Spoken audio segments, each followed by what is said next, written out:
Okay. Yeah, I'll go ahead and start. We'll bring up our Saturday seminar coming up. Do you guys have a study guide program or Bible study guide? On the inside, refuse to be a victim. I would so be here if I could, and if we have bad weather on Saturday, June 8th, and I can cancel my flights, then I will, but otherwise I'm going to be flying. But otherwise, I would so be here. June 8th, Keith is doing a refuse to be a victim. It's an NRA. It's just classroom. It's not going to the range. It's not firing. Again, there's a flyer inside your study guide. It's a 4-hour crime prevention course. The cost is $35, but $20 of it is being paid from the church if you want to come. So you pay $15 of it, and the church will pay $20 of it if you want to be a part of it. Information for taking proactive role in personal safety. Again, Saturday, June 8th from 10 until 2. Let us know if you want to be a part of it. It kind of goes through on this flyer, setting up home defense plan, setting up a safe room, setting internet options to block unwanted access. Tons of information for everyone. NRA certificate is awarded.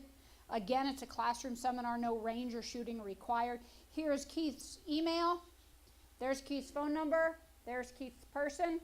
So grab him, ask him questions, talk to us, let us know. But we do need to register, right? We do need to register. So if you want to come, then let somebody know. Cool? Again, I would so be here. I think it's going to be great. Some people, and I think you guys know how I feel about it, but they say, oh, I'm just going to trust God with it. Well, you lock your doors. You don't make stupid decisions. Trust God and lock your doors. Trust God and be smart. God doesn't expect us to just let all bad things happen to us and say, whoa, what do you need? What do you need? Oh, what are you doing? Continue. Oy, sorry, I need a timeout to beat up my husband for kneeling down on his awful, awful knee. You thought he was going to get down on one knee to propose? I do. I would all over again 1,000,000 times in a row. But I think it's okay to defend ourselves, and it's especially okay to defend someone else. I think that we have to be careful not to go, I think refusing to be a victim, right on. Becoming a vigilante, I have to protect myself from that side of it more than I do the victim side of it, because once we feel like we're going to protect ourselves, we sometimes can go a little too far. We have to mentally prepare ourselves for this so that we make the right decision when that comes upon us. Because when it comes on us, we don't have time to, I mean, of course you think, but you don't have time to reason through, well, in this situation, should I do this? In this situation, we have to prepare way ahead of time so that when somebody kicks open our door, we know what we're going to do and why and everything else. Cool? All right, so I think it'll be an absolutely great seminar. Invite friends. You can invite family. Now, if they invite friends, family, is the Southwest Church paying $20 for everyone who wants to come, or should they get with you? Or I think so.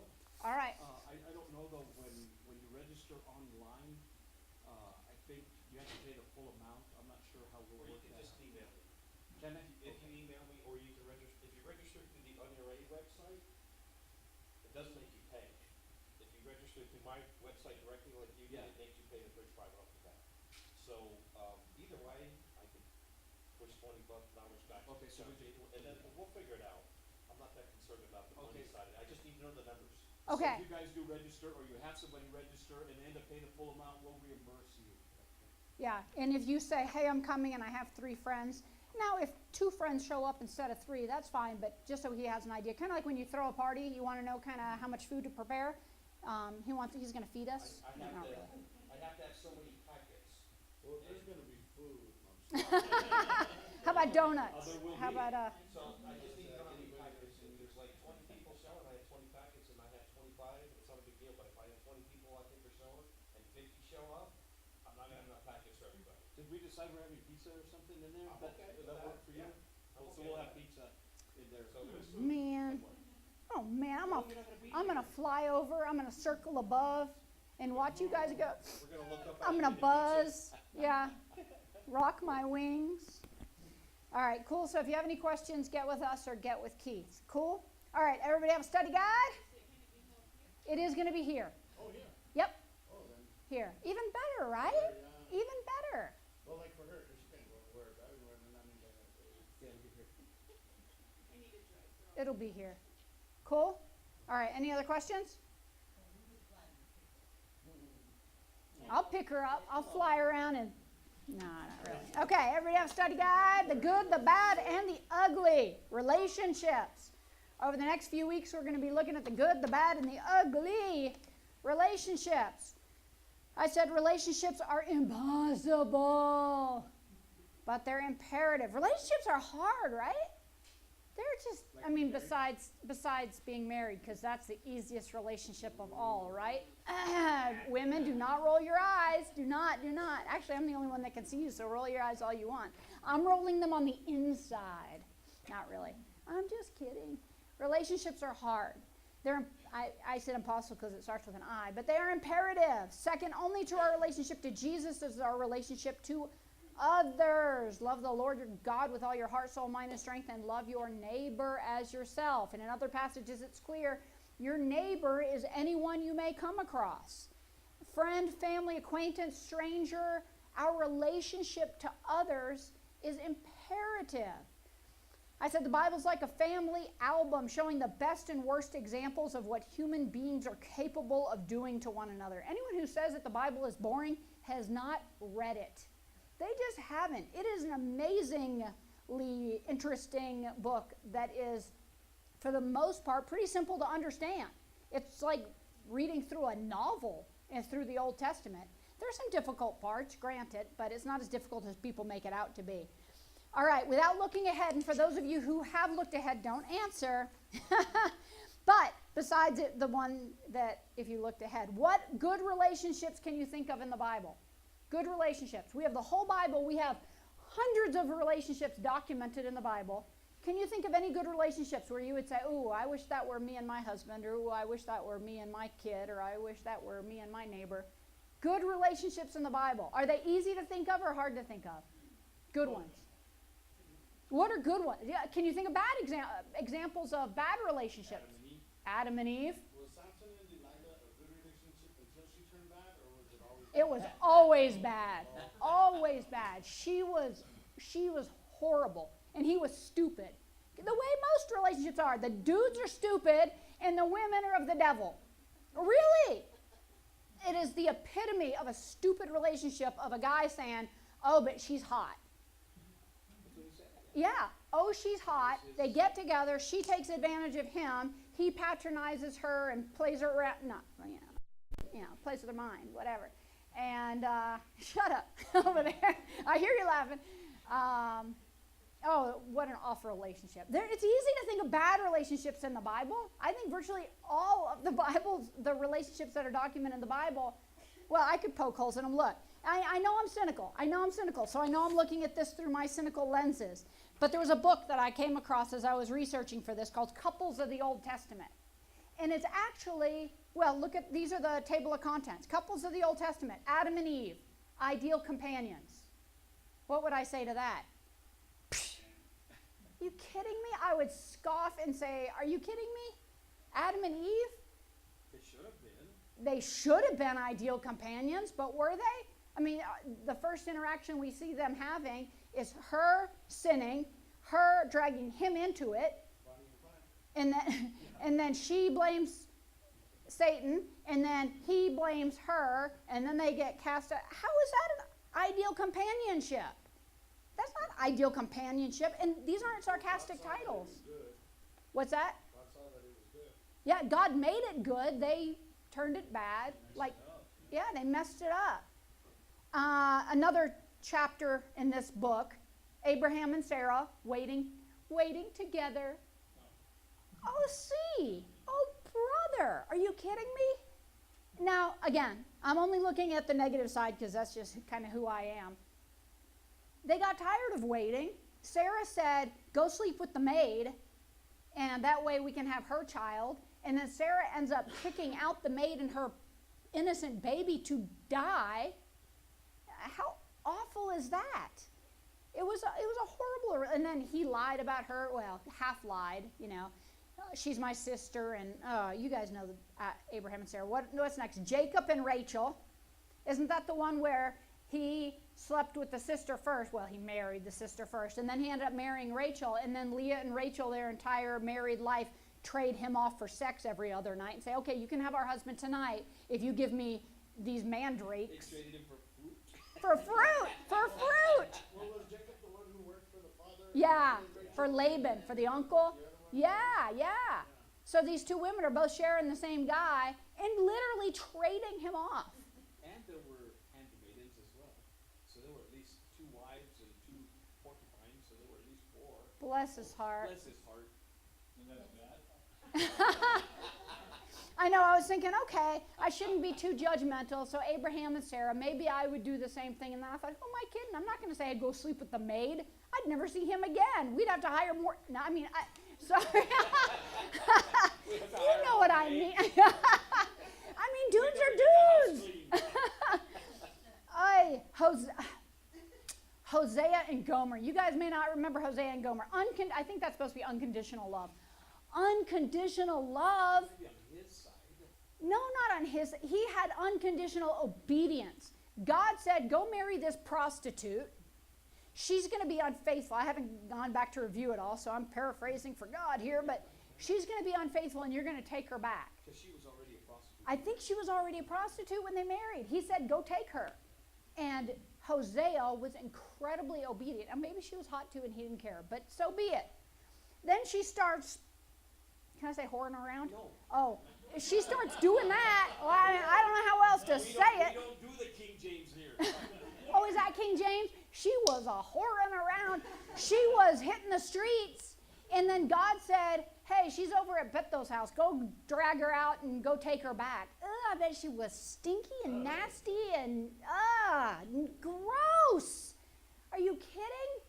And then she'd go to the other neighbor's house, and then he'd have to go pick her up on Central, and then he'd go pick her up in jail, bail her out. And God said, keep taking her back because you are an object lesson of what Israel is doing to me. He was actually obedient to God, Hosea. And I hope she was hot. I hope he got something out of it besides STDs. Because, wow, he took one for the team. But unconditional love, seriously? King Xerxes and Esther. I know some of you girls like Esther and think she's some courageous, but she was prostituting herself to get some position. She wanted to win Miss America.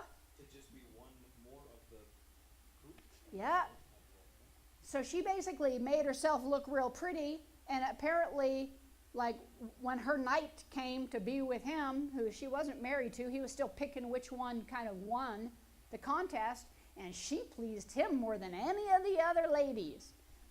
I doubt she made him brownies, I doubt those mandrakes came into play. I think something else went on. So, again, okay, I understand I'm cynical. Oh, I've been a monster for a long, long time. I am not a well woman. I recognize that I'm very cynical. I recognize I'm not the romantic of just being led by your heart and your emotions, because our heart is deceitfully wicked. We can't trust it. When I look at the relationships in the Bible, when I'm looking at the good, the bad, and the ugly, I had the hardest time finding the good. Do you think I found a marital relationship? Are there any good marital relationships in the Bible?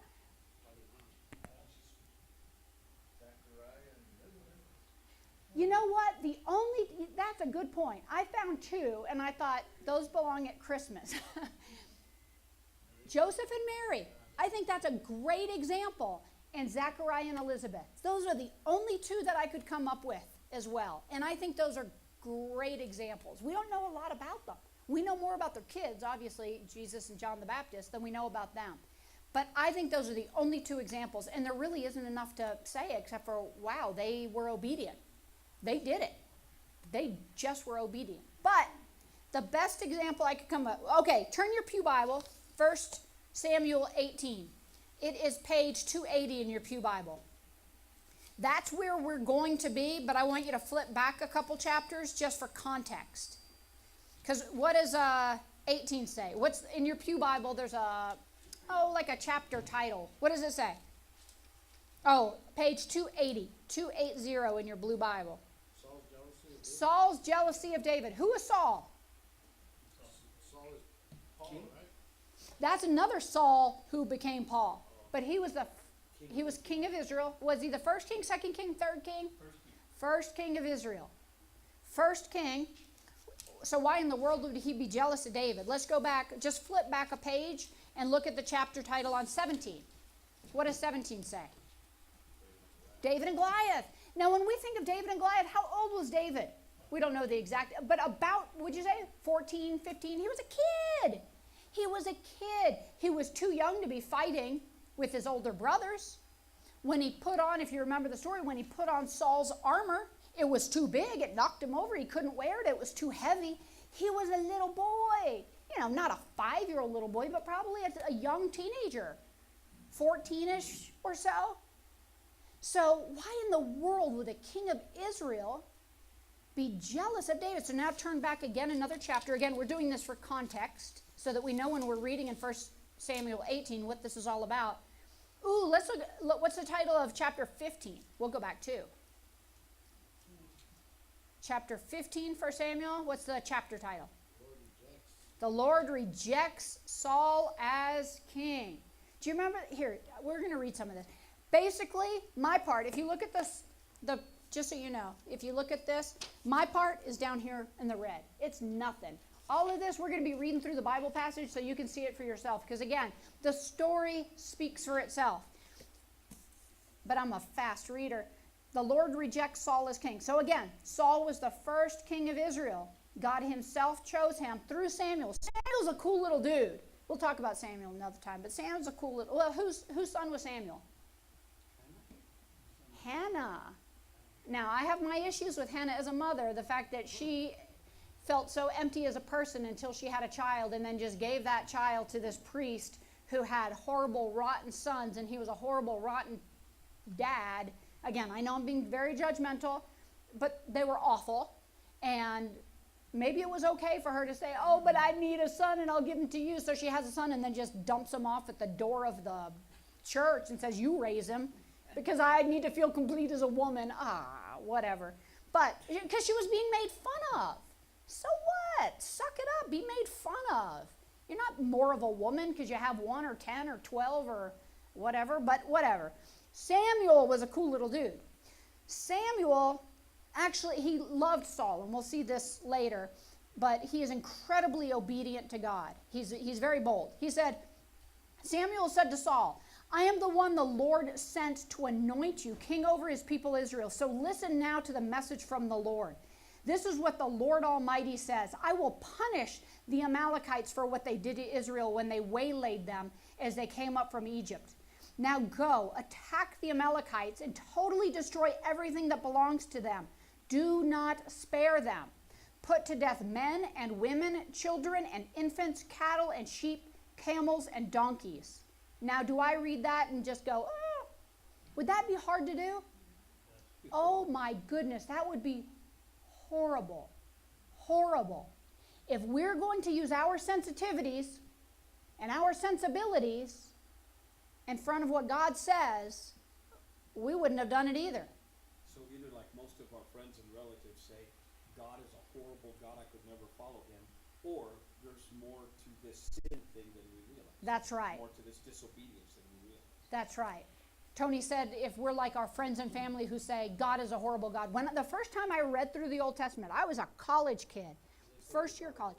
He's a God of war. Yeah. Well, when you read something like this, how can you help but say, wow, what an awful God. What a horrible God. Why would he kill children and infants and women and cattle? And they came against Israel. Now, and really more than that, by coming against Israel, they fought against the God of Israel. Like they had their own gods and, I'm sorry, go ahead. It's like today with the social stuff going on.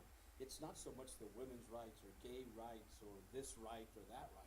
It's the fact that they're saying God is not the boss of me. Yeah. I'll make up my own rules, and that's what these Yeah, guys God created man, And some of those men said, we will not follow. And we're fighting against God's kids. Killing, hurting God's kids. And God said, destroy them. Destroy all of them. And it's awful until we see movies like, what was the sniper one? And when you see kids in Muslim countries picking up guns and shooting people, and they're training them at very young ages. Women and children, they're indoctrinating them. God said, clean them out. Get them out. I created man. Some of those men meaning humankind, obviously, said, I will not follow God, and beat up on God's kids, hurt God's kids. God said, do away with them. So there's more to the picture than just, you know what, go kill all of them. Kids, infants. It would still be horrible. It would still be horrible. Imagine how Noah felt on the ark, seeing everybody else, everybody drowning, animals, children, women, elderly people, family, neighbors, kids. Wow. Awful, awful. So I understand this would be very, very difficult, but we're either going to trust and obey God or we're not. So Saul summoned the men. This is verse 4. Saul summoned the men and mustered them at Talim, 200,000 foot soldiers and 10,000 men from Judah. Saul went to the city of Amalek and set an ambush in the ravine. Then he said to the Kenites, go away, leave the Amalekites, so that I do not destroy you along with them. Well, that seems very nice, very considerate. God didn't say to kill the Kenites.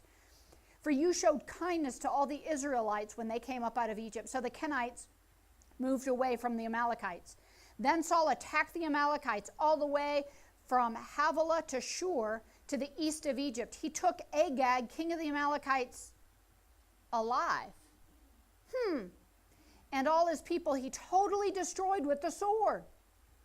But Saul and the army spared Agag and the best of the sheep and the cattle, the fat calves, the lambs, everything that was good. These they were what? Unwilling to destroy completely. But everything that was despised and weak, they totally destroyed.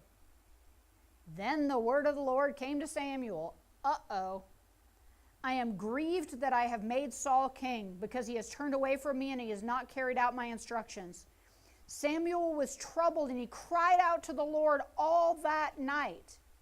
Again, Samuel was a cool little kid. He loved Saul. He wanted Saul to succeed. Early in the morning, Samuel got up and went to meet Saul, but he was told Saul has gone to Carmel. There he has set up a monument in whose honor? In his own honor, and has turned and gone down to Gilgal. When Samuel reached him, Saul said, the Lord bless you, I have carried out the Lord's instructions. But Samuel said, what then is this bleating of sheep in my ears? And what is this lowing of cattle that I hear? If you really carried out the Lord's instructions, why am I hearing all these living things that should have been killed? Saul said, the soldiers blame the soldiers. The soldiers brought them from the Amalekites. They spared the best of the sheep and cattle to what? To sacrifice to the Lord your God. It's like, okay, we obeyed, but that doesn't make any sense. That doesn't make any sense, God. We're going to keep all the best stuff and we're going to just sacrifice it to you. Okay, maybe we'll get to eat some of the meat. Maybe we'll get to, whatever, but that doesn't make any sense, God. Yeah, we totally destroyed the weak ones. Yeah, we totally obeyed. Saul answered the soldier, stop, he said in verse 16. Stop, Samuel said to Saul. Let me tell you what the Lord said to me last night. Tell me, Saul replied. Samuel said, although you were once small in your own eyes, did you not become the head of the tribes of Israel? The Lord anointed you king over Israel. And he sent you on a mission, saying, go and completely destroy those wicked people, the Amalekites. Make war on them until you have wiped them out. Why did you not obey the Lord? Why did you pounce on the plunder and do evil in the eyes of the Lord? But I did obey the Lord, Saul said. I went on the mission the Lord assigned to me. I completely destroyed the Amalekites, and I brought back Agag, their king. The soldiers took sheep and cattle from the plunder, the best of what was devoted to God, in order to sacrifice them to the Lord your God at Gilgal. And this is where we get this phrase here in a minute. But Samuel replied, does the Lord delight in burnt offerings and sacrifices as much as in obeying the voice of the Lord? To obey is better than sacrifice, and to heed is better than the fat of rams. For rebellion is like the sin of divination, and arrogance like the evil of idolatry. Because you have rejected the word of the Lord, he has rejected you as king. So this is all a backdrop for chapter 18. So we see Saul was a humble guy that they couldn't even find. He was hiding among the baggage when they anointed him as king. But then because he decided he was going to let his sensitivities and sensibilities rule him instead of what God said, he lost it. Chapter 16. I'll just read a couple verses here. And it goes fast, though. It's all one big story. Then Saul said to Samuel, how long will you mourn for Saul? Samuel loved Saul. How long will you mourn for Saul, since I have rejected him as king over Israel? Fill your horn with oil and be on your way. I am sending you to Jesse of Bethlehem. I have chosen one of his sons to be king. Okay, you remember the story. Samuel went to Jesse, said, line up all your boys, because God picked one of them to be king. Remember, and I think there were 7 boys. Maybe he lined up 6 of them. Either David was the 7th or the 8th, but he lined up all his big old strapping, handsome boys. And God said, no, not that one. No, not that one. Samuel said, oh, come on, this is a big strapping young man. This has got to be the one. God said, no, not that one. I don't look the way people do on external appearances. I look at their heart. And he basically said, nope, nope, nope, nope, nope, nope, nope. You have any other kids? Well, we've got the little ruddy kid. He's taking care of the sheep. The runt. We have the runt of the litter. He's just taking care of the sheep. And Samuel said, go get him. He was just a kid. He was a nothing. He was a nobody. And God said to Samuel, that's the one. Anoint him. Now, again, he was still just a kid. Then in chapter 17, Because he had a heart for the Lord? he had a heart for the Lord. He was humble, and the Bible says he had a heart. He was a man after God's own heart. Yep. And he messed up too. He had his things too, but in general, he was a cool guy. He was a good king. Chapter 17. Now the Philistines gathered their forces for war and assembled them at Socoh in Judah. They pitched camp at all these places. Saul and the Israelites assembled and camped in the valley of Elah and drew up their battle lines to meet the Philistines. The Philistines occupied one hill, the Israelites another, and the valley between them. So you have the Soshas over here, and you have the Soshas and the Greasers over here. You have the 2 camps, and then basically you have a valley in between them. And they're standing on both sides saying, I'm going to kill you, I'm going to kill you, I'm going to kill you. And then the big giant, what was he, like 10 feet tall? He wasn't like he was just a big guy. He was just a tall guy. He was like Andre the Giant, just a big guy, saying, hey, send me one of your guys and to fight me. And if you win, we'll all become your slaves. And if we win, you become our slaves. And what did they do? What did Israel do? Nothing. They were scared to death, and they did nothing. Over and over and over. So for verse 16 says, for 40 days the Philistines came forward every morning and evening. The Philistine, the giant, Goliath, and took his stand. Now Jesse, I'm in verse 17. Now Jesse said to his son David, take this ephah of roasted grain and these 10 loaves. Basically, take this food to your brothers. See how they're doing. Take this food to the king and to the soldiers and check on your brothers and let me know how they're doing. Verse 20, early in the morning, David left the flock with a shepherd, loaded up and set out as Jesse had directed. Again, David wasn't old enough to be fighting. He reached the camp as the army was going out to their battle positions, shouting the war cry. Israel and the Philistines were drawing up their lines facing each other. David left his things with the keeper of supplies, ran to the battle line, greeted his brothers, and as he was talking to them, Goliath, the Philistine champion from Gath, stepped out from his line and he shouted his usual defiance, and David heard it. When the Israelites saw the man, they all ran from him in great fear. Now the Israelites had been saying, do you see how this man keeps coming out? He keeps coming out to defy Israel. The king will give great wealth to the man who kills him. He will also give him his daughter in marriage, and he will exempt his father's family from taxes in Israel. David asked the men standing near him, what will be done for the man who kills this Philistine?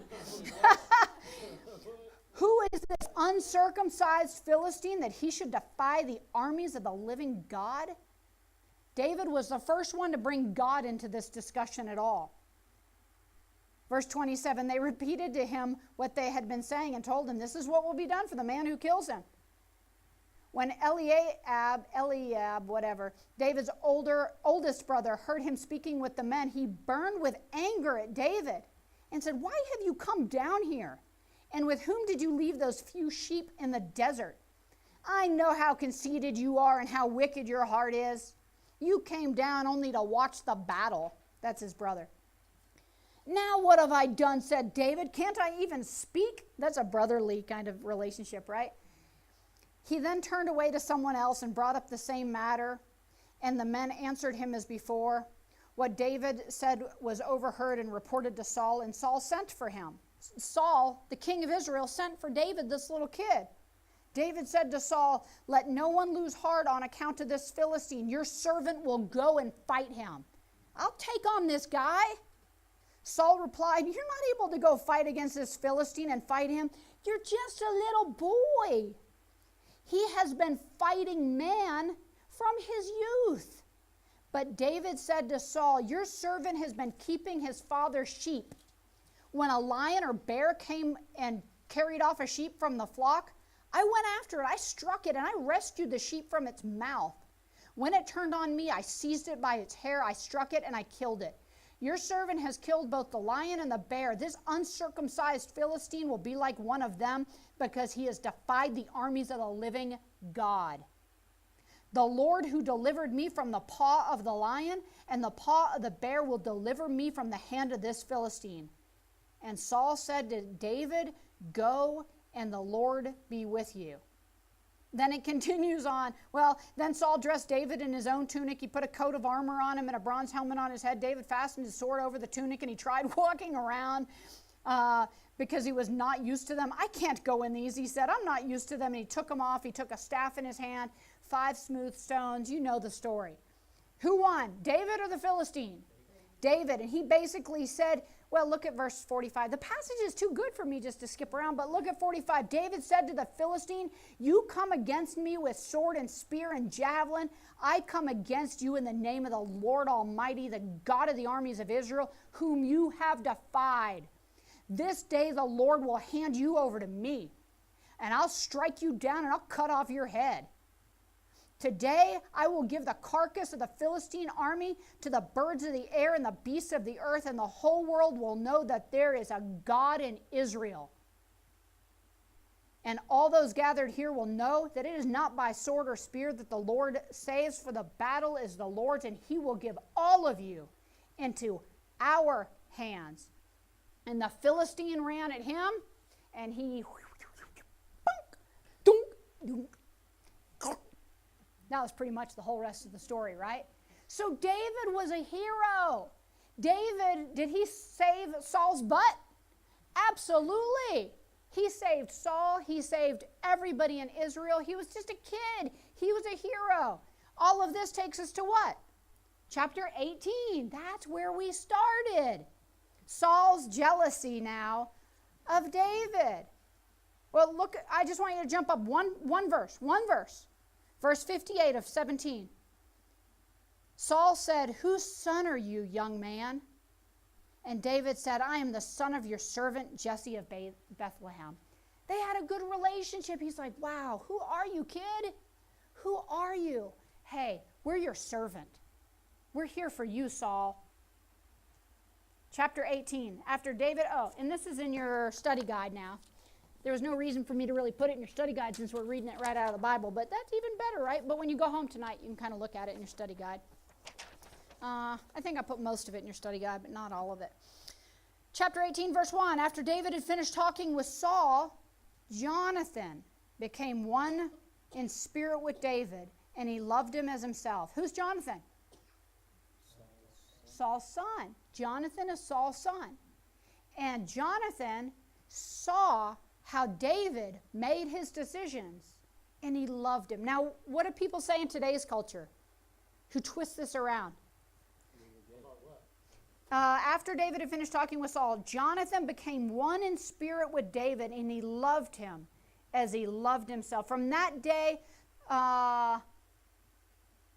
Saul kept David with him, and he didn't let him return to his father's house. And Jonathan made a covenant with David because he loved him as he loved himself. Jonathan took off the robe he was wearing, and he gave it to David along with his tunic and even his sword, his bow, and his belt. What do people say about Jonathan's relationship with David? You guys might not have heard it, but a lot of people, that they were gay. That this was the first gay couple in the Bible. They were not gay. They were good friends. Jonathan had a deep appreciation for David's heart for God. Jonathan saw his dad, all the soldiers, and the entire country of Israel in fear over God haters, and he saw this little kid, probably his age. He saw this kid kind of his age say, and Jonathan wasn't the one who stood up and said, I'll fight the Philistine. David did. And Jonathan saw that courage and saw that love for God. And Jonathan said, I love that kid. He's going to be my best bud. I love that kid. He's a cool guy. That's all that was. Giving him all that stuff, the dress and the sword and all that, that was like allegiance? Yeah, exactly. It's almost like they became blood brothers. Like, hey, you know what? My stuff is your stuff, and we're brothers. Yeah. Verse 5, whatever Saul sent him to do, David did it. And he did it so successfully that Saul gave him a high rank in the army. This pleased all the people and Saul's officers as well. This was a win-win relationship. This was awesome. When the men were returning home after David had killed the Philistine, the women came out from all the towns of Israel to meet King Saul with singing and dancing, with joyful songs and with tambourines and lutes. As they danced, they sang, Saul has killed his thousands. And I'm sure Saul was like, yes, I have. And David, his tens of thousands. And Saul went, girls say, what? Wait a minute. I'm the king of Israel, not this little runt. This little runt was nothing until I brought him up in this army, until I recognized his strength, until I did this. Verse 8, Saul was very angry. This refrain galled him. They have credited David with tens of thousands, but me with only thousands? What more can he get but the kingdom? And from that time on, Saul kept a jealous eye on David. Ooh, we better stop there, because if I get into the next verse, then the next day an evil spirit from who? An evil spirit from Satan? From God. Verse 10. The next day an evil spirit from God came forth. That's a whole other thing.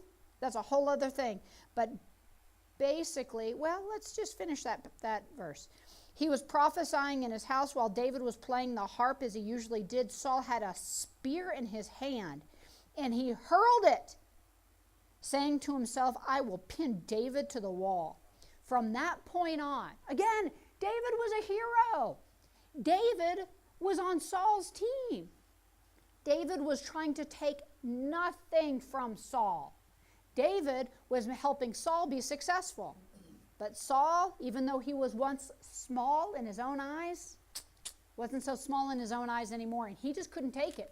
He was full of pride, full of jealousy, and he just couldn't take it. Let's jump to chapter 19, because I have that in this passage here. Maybe I should start reading from the study guide, and that way I don't jump around too much. But 1 Samuel chapter 19, starting in verse 1. Oh, I want to read it from the Bible, though, because I might miss a good part. Saul told his son Jonathan and all the attendants to what? To kill David. But Jonathan, as we know, was very fond of David and warned him, my father Saul is looking for a chance to kill you.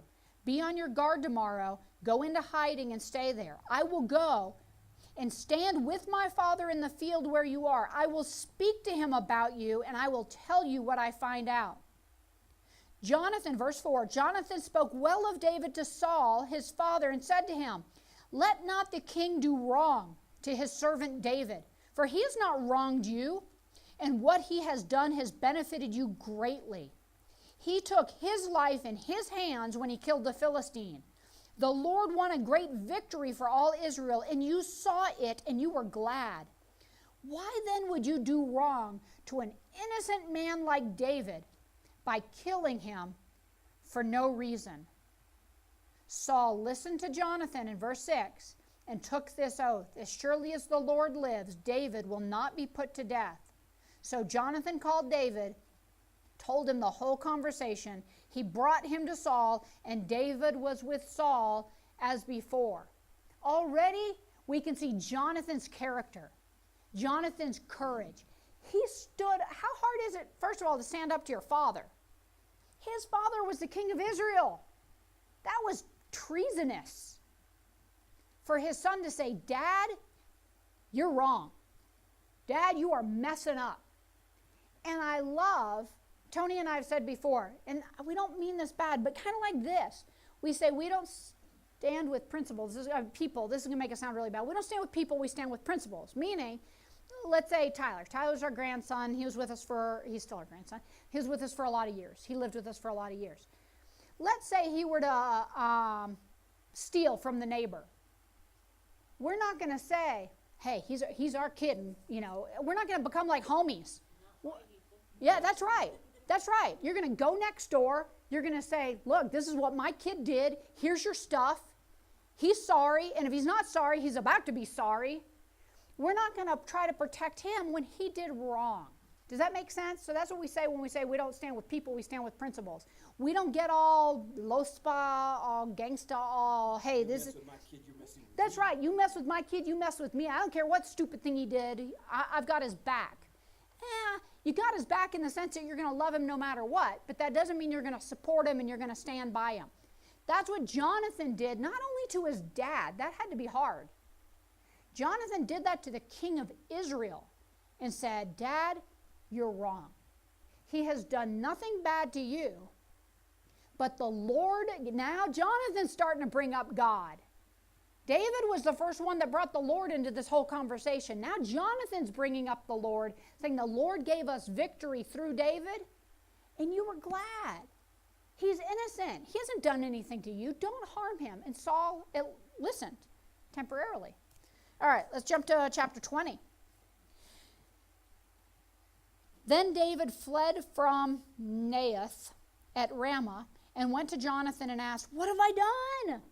What is my crime? How have I wronged your father that he's trying to take my life? Never, Jonathan replied. You're not going to die. Look, my father doesn't do anything, great or small, without confiding in me. Why would he hide this from me? It's not so.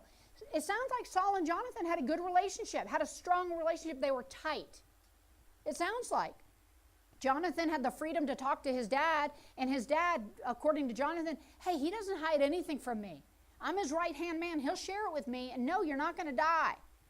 But David took an oath, said, your father knows very well that I have found favor in your eyes, and he has said to himself, Jonathan must not know this, or he will be grieved. Yet as surely as the Lord lives and as you live, there's only a step between me and death. Jonathan said to David, whatever you want me to do, I'll do it for you. So David said, look, tomorrow is the new moon festival, and I'm supposed to dine with the king. But let me go and hide in the field until the evening of the day after tomorrow. If your father misses me at all, tell him. David earnestly asked my permission to hurry to Bethlehem, his hometown, because an annual sacrifice is being made there for his whole clan. If he says, very well, then your servant is safe. But if he loses his temper, you can be sure that he is determined to harm me. As for you, show kindness to your servant, for you have brought him into a covenant with you before the Lord. If I am guilty, then kill me yourself. Why hand me over to your father?" "Never," Jonathan said. "If I had the least inkling that my father was determined to harm you, wouldn't I tell you?" David asked, "Who will tell me if your father answers you harshly?" "Come," Jonathan said, "let's go out into the field." So they went out together. Then Jonathan said to David, "By the Lord, the God of Israel, I will surely sound out my father by this time, the day after tomorrow. If he is favorably disposed toward you, will I not send you word and let you know? But if my father is inclined to harm you, may the Lord deal with me, be it ever so severely, if I do not let you send you away safely. May the Lord be with you as he has been with my father." Jonathan continued, verse 14, "But show me unveiling kindness like that of the Lord as long as I live, so that I may not be killed. And do not ever cut off your kindness from my family." Now, who's talking now? Jonathan is talking to David. David's saying, "I am your servant, Jonathan." And now Jonathan's saying, "Please show us kindness," almost like King David. I don't know at this point whether Saul and Jonathan recognized that a couple chapters ago, who got anointed king over Israel? And David knows that. David was there. But I don't know if Jonathan and Saul know that. And David is so humble. And he's saying, "I am your servant, Jonathan." And Jonathan is saying, "Please look upon me and your family with kindness." He says in verse 15 again, "Do not ever cut off your kindness from my family, not even when the Lord has cut off every one of David's enemies from the face of the earth." So Jonathan made a covenant with the house of David, saying, "May the Lord call David's enemies to account." And Jonathan and David reaffirmed their oath out of love for him. And Jonathan had David reaffirm his oath out of love for him because he loved him as he loved himself. Then Jonathan said to David, "Tomorrow is the new moon festival. You will be missed because your seat will be empty. The day after tomorrow toward evening, go to the place where you hid when this trouble began and wait by the stone Azel. I will shoot 3 arrows to the side of it, as though I was shooting at a target. Then I will send a boy and say, 'Go, find the arrows.' If I say to him, 'Look, the arrows are on this side of you, bring them here,' then come, because as surely as the Lord lives, you are safe and there is no danger. But if I say to the boy, 'Look, the arrows are beyond you,' then you must go, because the Lord has sent you away. And about the matter you and I discussed, remember, the Lord is witness between you and me forever." Verse 24. So David hid in the field, and when the new moon festival came, the king sat down to eat. He sat in his customary place by the wall opposite Jonathan. And Abner, that was Saul's general, sat next to Saul, but David's place was empty. Saul said nothing that day, for he thought something must have happened to David to make him ceremonially unclean. Surely he is unclean. But the next day, the second day of the month, David's place was empty again. Then Saul said to his son Jonathan, "Why hasn't the son of Jesse come to the meal, either yesterday or today?" Verse 28, Jonathan answered, "David earnestly asked me permission to go to Bethlehem." Is that true, by the way? It's their story. That's a whole other thing. Verse 29, he said, "Let me go because our family is observing a sacrifice in the town and my brother has ordered me to be there. If I have found favor in your eyes, let me go away and see my brothers." That is why he has not come to the king's table. Verse 30, Saul's anger flared up at Jonathan and he said to him, "Perverse and rebellious woman." I have an English version of that. "You son of a perverse and rebellious woman. Don't I know that you have sided with the son of Jesse to your own shame and to the shame of the mother who bore you? As long as the son of Jesse lives on this earth, neither you nor your kingdom will be established. Now send and bring him to me, for he must die." And that's kind of true, right? As long as David was in that place, who wasn't become the... Okay, Saul's the king. Normally, who would become the next king? Jonathan.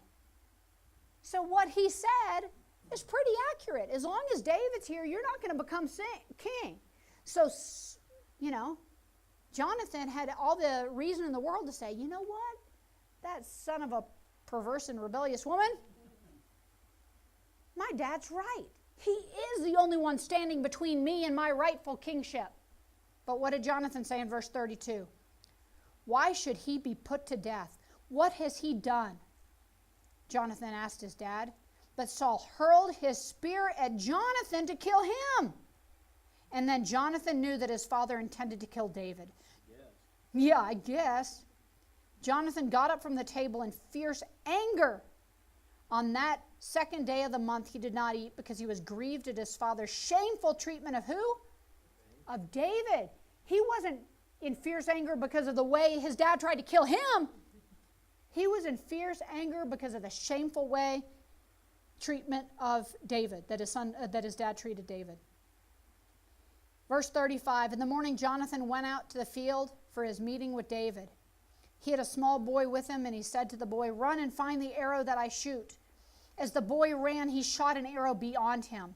When the boy came to the place where Jonathan's arrow had fallen, Jonathan called out after him, isn't the arrow beyond you? Then he shouted, hurry, go quickly, don't stop. The boy picked up the arrow and returned to his master. The boy knew nothing of all this, only Jonathan and David knew. Then Jonathan gave his weapons to the boy, and he said, go, carry them back to town. After the boy had gone, David got up from the south side of the stone and bowed down before Jonathan 3 times, with his face to the ground. And then they kissed each other and wept, but David wept the most.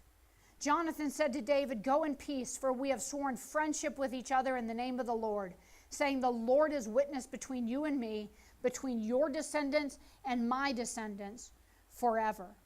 Then David left, and Jonathan went back to town. I think I'm going to look on my... yeah, that's pretty much. That's oh yeah, you done with my study guide already? I've been following you. Hanging on your every word.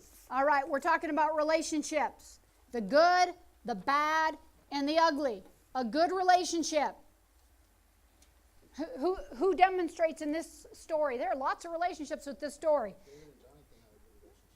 David and Jonathan. What about Saul and Jonathan? Jonathan was a good son.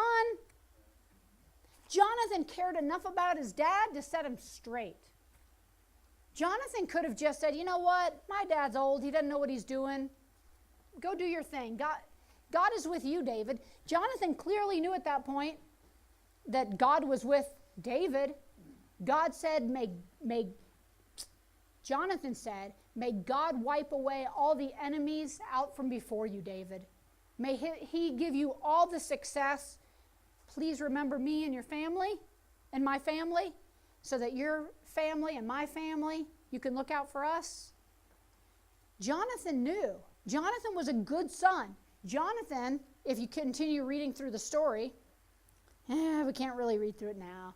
But if you read through the story, well, how did Jonathan die? Do you remember? Anyone remember how Jonathan died? At his father's side, in battle with his father, in battle for Israel. Not against David, against the Philistines, against the Philistines, but against the ungodly nations. Jonathan still stood by his dad's side and fought with him, but not against David, against, again, the ungodly nations. And he died with his father. He was a good son. He was a good enough son to set his dad straight. Was Saul a good dad? Not when push came to shove, because Saul looked out for Saul. Jonathan looked out for Saul. Jonathan looked out for David. Jonathan didn't look out for Jonathan. I don't think in an unhealthy way. I think in a very meek way, in a very humble way, in a loving way. Love the Lord your God with all your heart, soul, mind, and strength, and love others as yourself. And that's exactly what Jonathan did to his death. David looked out for Saul. David looked out for Jonathan. David only looked out for David in the sense that he had sense enough to run. There's nothing wrong with that. Refused to be a victim, right? He ran. That was a good thing. That was an okay thing. So the good relationship, again, good, bad, and ugly, all we're talking about is a good relationship. This is the best relationship example I could find in the Bible. The best relationship. A good relationship, 3 points. Looks out for each other sacrificially in the Lord. They don't just look out for each other sacrificially. They look out for each other sacrificially under God. Jonathan and David talked about the Lord. Nobody else did. Saul didn't. But Jonathan and David did. They were looking out for God by looking out for each other. They look out for each other sacrificially in the Lord. I said 3 points, but there are actually 4 here. I'm better than I thought. A good relationship lifts each other sacrificially in the Lord. We saw that with Jonathan and David. They both lifted each other up. They both bowed down to each other. They both humbled themselves before the other. It wasn't like, hey, wait, I'm going to be the king. You should bow down before me. David bowed down to Jonathan. Jonathan was meek towards David. David was meek towards Jonathan. It wasn't a who's above whom. It was a yielding to each other. A good relationship loves each other sacrificially in the Lord. We see that over and over with David and Jonathan. Nothing sexual about it, nothing inappropriate about it. They loved each other. They sacrificed for each other.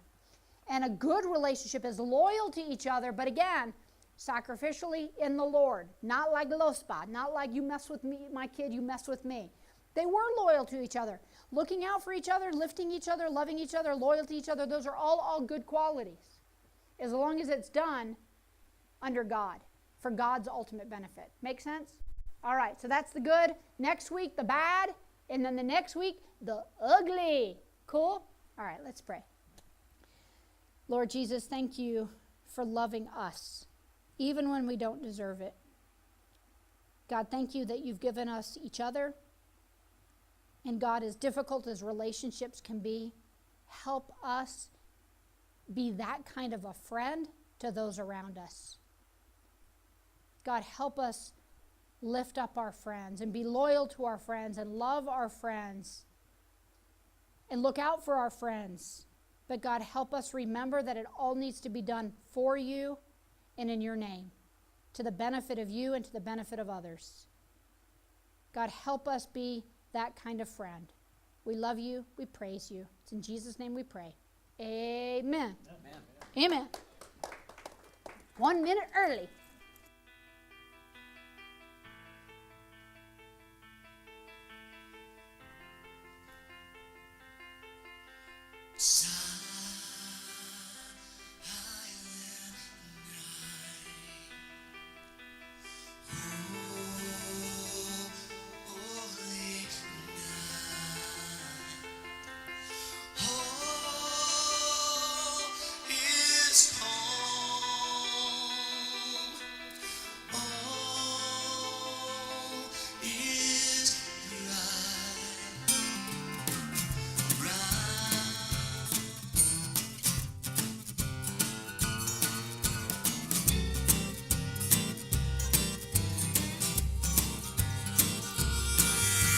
This train is a clean train, you know this train.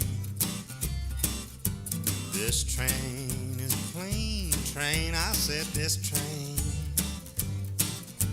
This train is a clean train, everybody ride it in Jesus' name. This train is a clean train, I said this train. This train has left the station, you know this train. This train has left the station, I said this train. This train has left the station, and this train takes on every nation, 'cause this train is a clean train, I said this train. It's the prettiest train I ever have seen, this train. It's the prettiest train I ever have seen on this train. It's the prettiest train I ever have seen.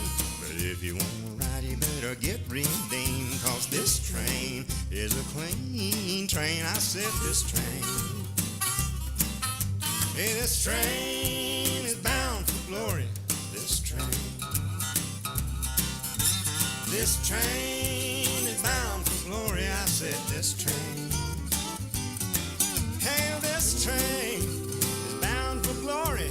Everybody riding there must be holy, 'cause this train is a clean train. I said this train.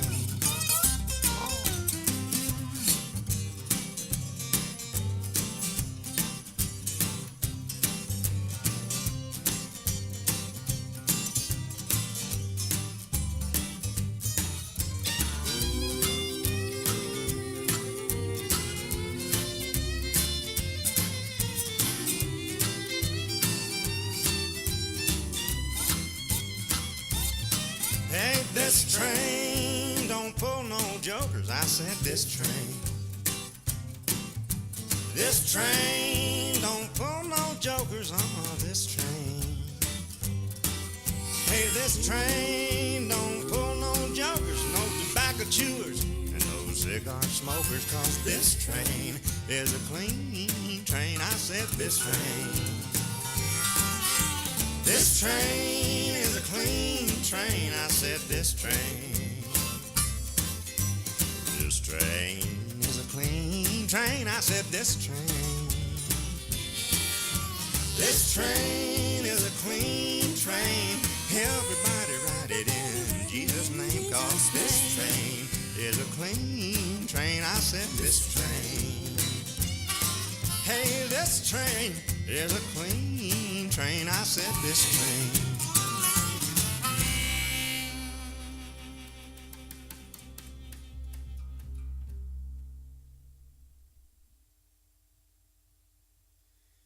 Well,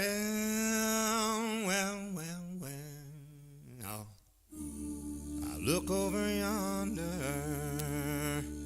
and what I see seems like a chariot coming after me. Swing low, sweet chariot, coming for to carry me home.